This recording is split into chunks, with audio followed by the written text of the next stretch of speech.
This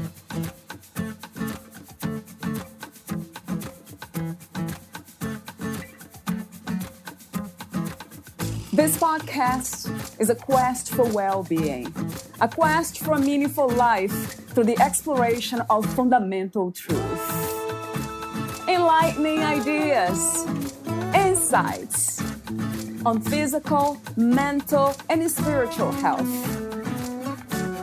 The inspiration is love. The aspiration is to awaken new ways of thinking that can lead us to a new way of being well. Welcome to Body, Mind, and Soul Healing Conversations.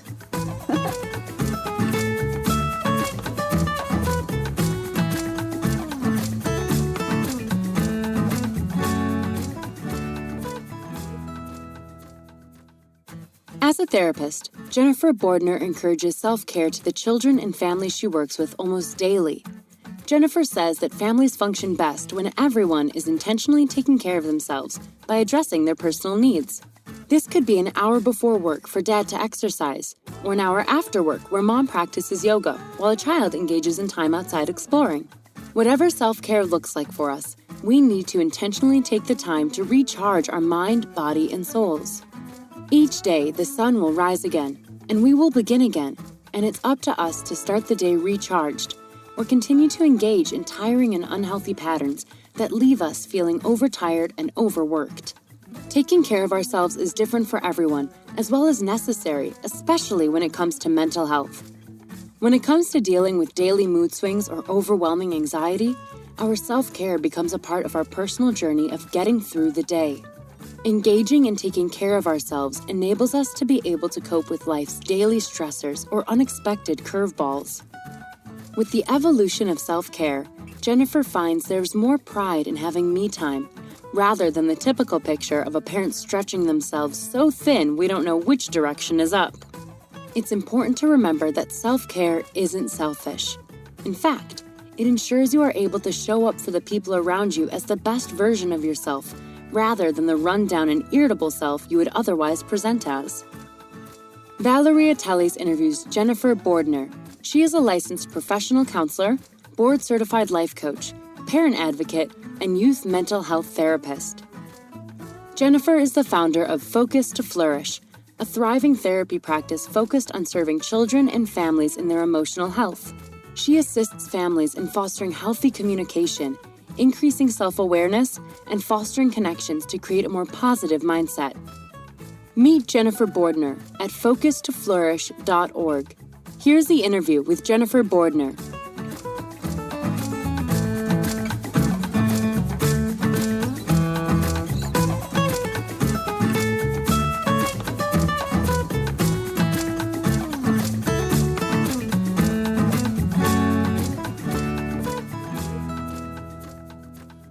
In your own words, who am I speaking with today? Well, that is a great question. I would describe who you're talking to as someone who is a mental health professional who wears a lot of different hats. First and foremost, I'm a mom. I'm a therapist, a compassionate friend, a wife, and an overall advocate for children and families' mental well-being. I've been working in the mental health field for the past 7 years in many different settings, which I feel have led me to pursue my own private practice, which I just started over 2 years ago. In that practice, I focused on being a life coach for young adults and being a mental health therapist focused on youth mental health. I would also describe myself as an intuitive extrovert who finds energy in helping others heal and find their passion in life. What is life to you? Life to me is pursuing joy by cultivating being the best version of yourself. As a therapist who works with children, life for them is changing almost daily. So it's incredibly important to me to view life as an ever-changing process that is filled with the spectrum of emotions we all experience. I believe in using all the resources we have around us to create a full life, whether it's utilizing the strength of our support network or finding new inner passions that bring us into a new sector of joy we didn't even know existed. I often find with my clients it's easy to focus on all of the barriers that stop us from living our life to its fullest potential. Really, it's just increasing our belief in ourselves as people that we can have it all.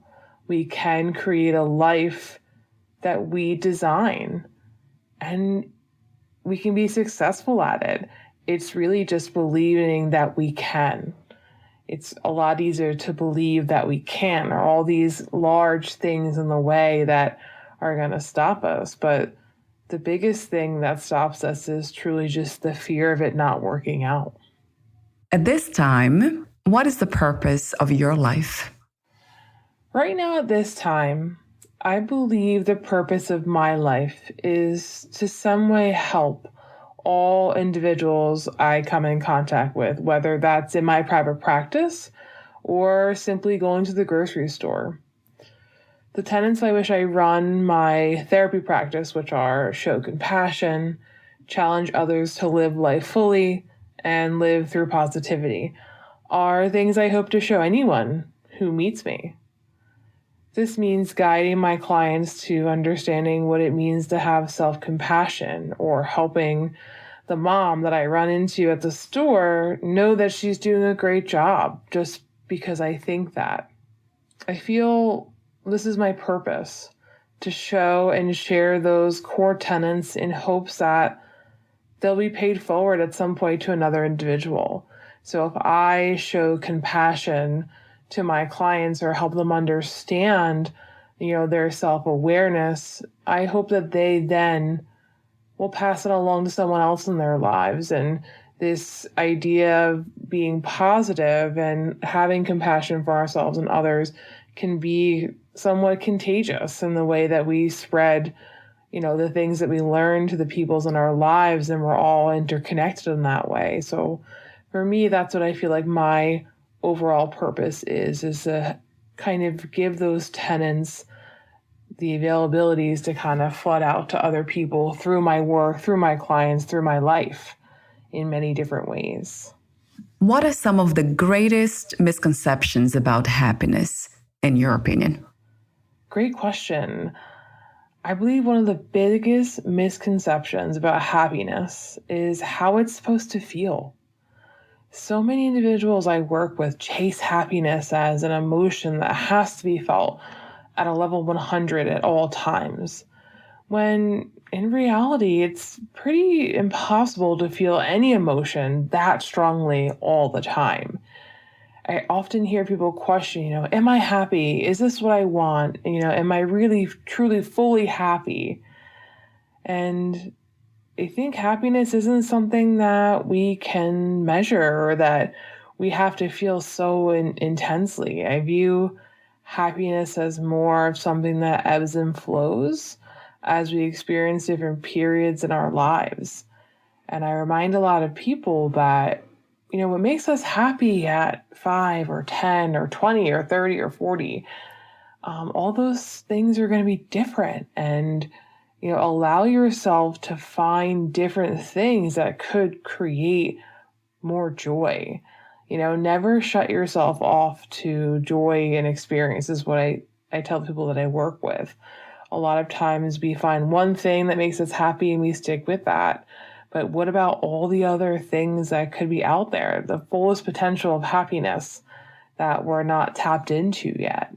So what I say is leave the door open to happiness. What is healing to you? Healing to me is doing the work. And what I mean by that is really processing, our past traumas and establishing a growth from these past events. Healing is moving forward in a way of acknowledging the significance of our past and validating the strength it takes to go on this journey of healing. Healing is it's truly a never-ending process, in my opinion. It's something we engage in daily. it takes, a great deal of awareness to do this. Self-awareness is the key to healing for a lot of the people that I work with. It's the daily awareness that continues to lay, these bricks, this foundation of healthy habits. And I think once you have this foundation, bricks, they're pretty sturdy. Once they're there, you can kind of move forward in a way that if something else happens, you have this foundation of work that you've done in healing that you're so much more open to different things happening, and your whole house won't fall down because that foundation has been built so strongly. What is the meaning of freedom to you? What is to be free? What does it mean to be free? This is something I believe is defined by each person individually. When I feel the most free, I'm being present in the moment and engaging in really that true core mindfulness of everything around me, meaning I'm really present in all of that I'm doing. I'm present in my thoughts. I often think back to childhood or the children I work with, and how I explain freedom to them is not being bogged down by the future or the past, but simply just being.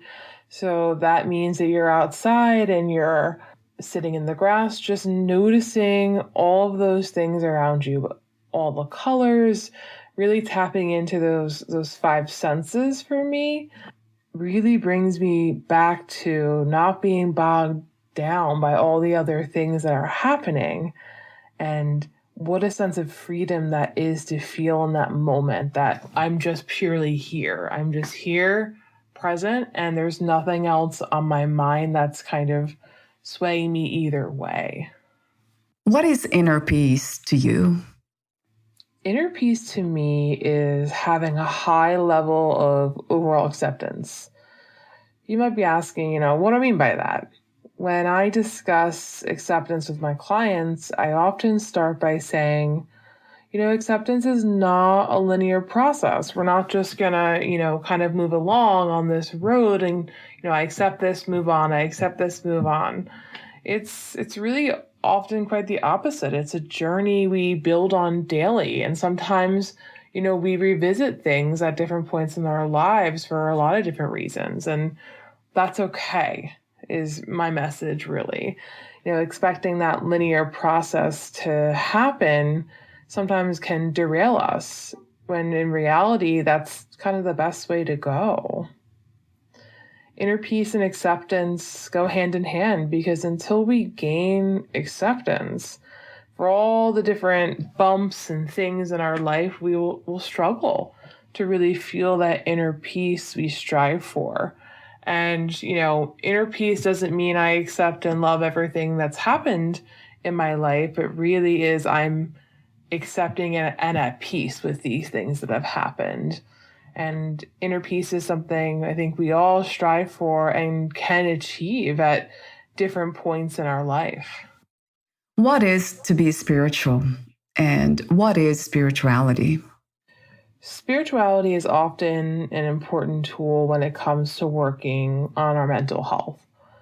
Spirituality is experiencing connectedness to all things around you and feeling something that is greater than you or me is really present with us. And, believing that there is more than, you and I in this universe, I think is my definition of spirituality. In my daily work with youth, I find it's a really important tool. But with that said, I think it's an important tool to explain. I think there's a lot of connection for people with the word spirituality and religion, and kind of separating the two is important, and seeing how effective it can really be for people who have not really kind of dove into spirituality in their personal lives, and seeing how effective it can be to, practice this, and the joy and contentment we can get from just engaging in more spiritual practices on a daily basis. So, why did you choose to do what you do? When people ask me this question, I often think of several reasons. I feel passionate about helping children and have always felt a great sense of joy getting on their level when it comes to discussing their emotions. I truly believe all human beings are worthy of working on themselves, and I especially believe children need a voice and a pathway to set up for them for healthy adulthood.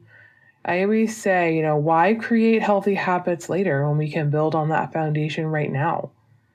I feel like it's my job to help validate, children's thoughts and feelings. Really letting them know what they have to say matters and is their truth to share.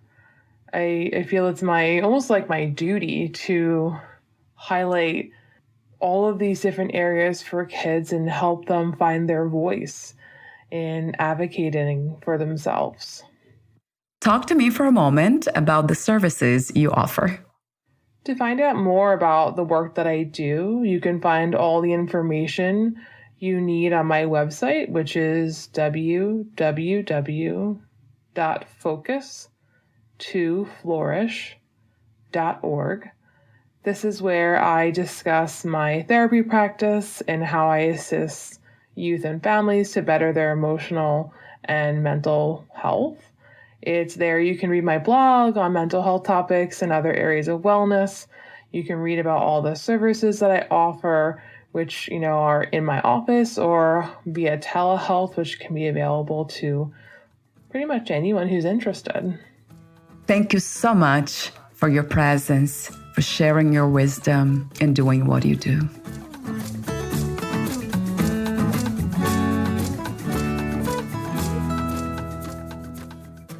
Thank you for listening.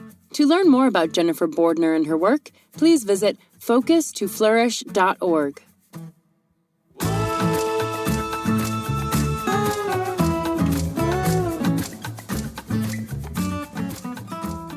To learn more about this podcast, please visit fitforjoy.org/podcast. Thank you again for listening, and bye for now.